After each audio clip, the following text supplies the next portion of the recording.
Quand on pense probiotique, on pense tout de suite au ventre, à la digestion, mais si la clé de la santé intime se cachait là aussi? La vraie question, c'est est-ce qu'on peut vraiment les utiliser pour prendre soin de sa flore intime sans aucun risque? C'est ce qu'on va décortiquer ensemble. Alors, voilà notre programme. D'abord, on va poser les bases. C'est quoi exactement ces probiotiques intimes? Ensuite, on va attaquer le gros morceau, la question que tout le monde se pose, les effets secondaires. On verra aussi quand il faut bien lever le pied et être prudent. Puis, des conseils très concrets pour que tout se passe bien. Et pour finir, on reviendra sur tous les bénéfices, parce que oui, il y en a. Allez, on commence par le début. Avant de parler des risques ou des bienfaits, il faut être sûr qu'on parle bien de la même chose. Qu'est-ce qui se cache derrière le terme probiotique intime?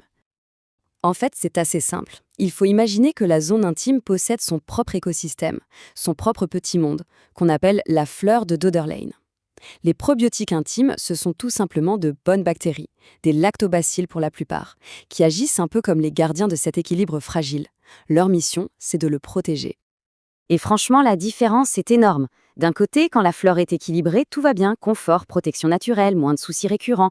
De l'autre côté, quand cet équilibre est rompu, c'est la porte ouverte à tout un tas de désagréments comme les mycoses ou les infections. C'est vraiment une histoire d'équilibre.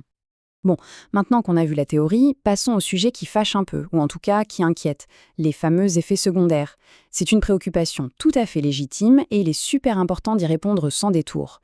C'est la question cruciale, n'est-ce pas? Est-ce que ces bonnes bactéries peuvent, paradoxalement, causer des problèmes? Voyons ce que les données scientifiques nous disent réellement. Alors, la plupart du temps, les effets secondaires, s'il y en a, sont assez bénins. Pour les probiotiques qu'on prend par la bouche, ça peut un peu perturber la digestion au début, provoquer des ballonnements. C'est simplement le signe que l'intestin s'adapte. Localement, on peut parfois ressentir un petit inconfort au démarrage, mais les réactions plus sérieuses, elles, sont vraiment très rares. Et ça, ce n'est pas juste une impression. Une très grosse étude qui a compilé les résultats de milliers de cas met les choses en perspective. La conclusion est claire. Lorsque des effets indésirables apparaissent, ils sont dans l'immense majorité des cas légers et surtout temporaires. Et pour être encore plus précis, il faut voir ça comme une petite fenêtre d'adaptation. Le corps a besoin de quelques jours pour s'habituer. Si un inconfort se manifeste, il disparaît généralement de lui-même en moins d'une semaine. Ok, donc c'est globalement sûr. Mais attention, ça ne veut pas dire que c'est une solution universelle à prendre les yeux fermés. Il y a des situations bien précises où l'automédication n'est pas une bonne idée et où un avis médical s'impose. Par exemple, pendant la grossesse ou l'allaitement, c'est la règle de base, on ne prend rien sans l'avis d'un professionnel. C'est pareil pour les personnes dont le système immunitaire est affaibli. L'introduction de nouvelles bactéries, même si elles sont bénéfiques, doit être surveillée. Et enfin, comme la santé intestinale et intime sont très liées, un trouble digestif sévère demande aussi un avis médical avant de commencer. Allez, passons à la partie constructive.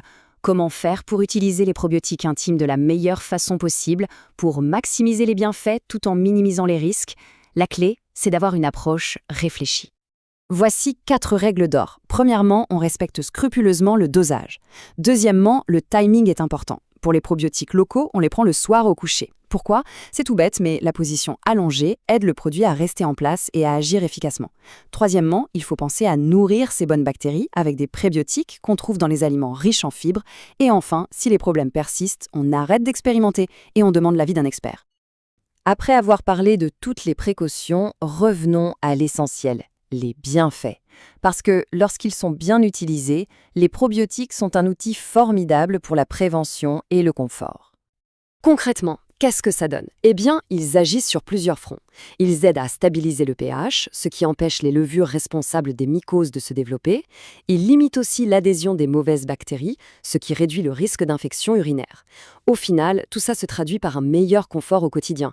Moins d'irritation, moins de sécheresse, tout simplement parce que la barrière de défense naturelle est plus solide.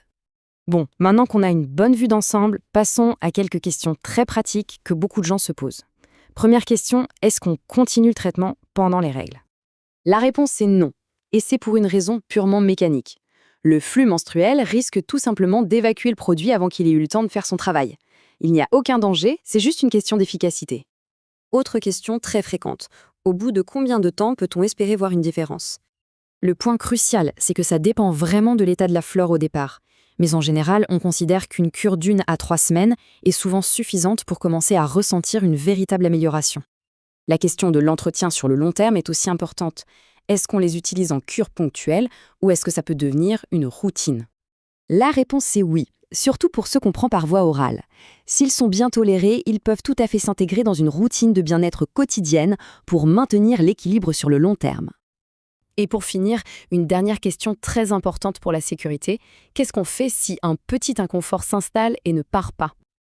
Là, la règle est simple. Un léger inconfort au début, c'est possible. Mais si ça dure plus que la fameuse période d'adaptation de 5 à 7 jours, on arrête tout et on consulte. C'est le signal que ce produit n'est peut-être tout simplement pas adapté. On termine avec cette question.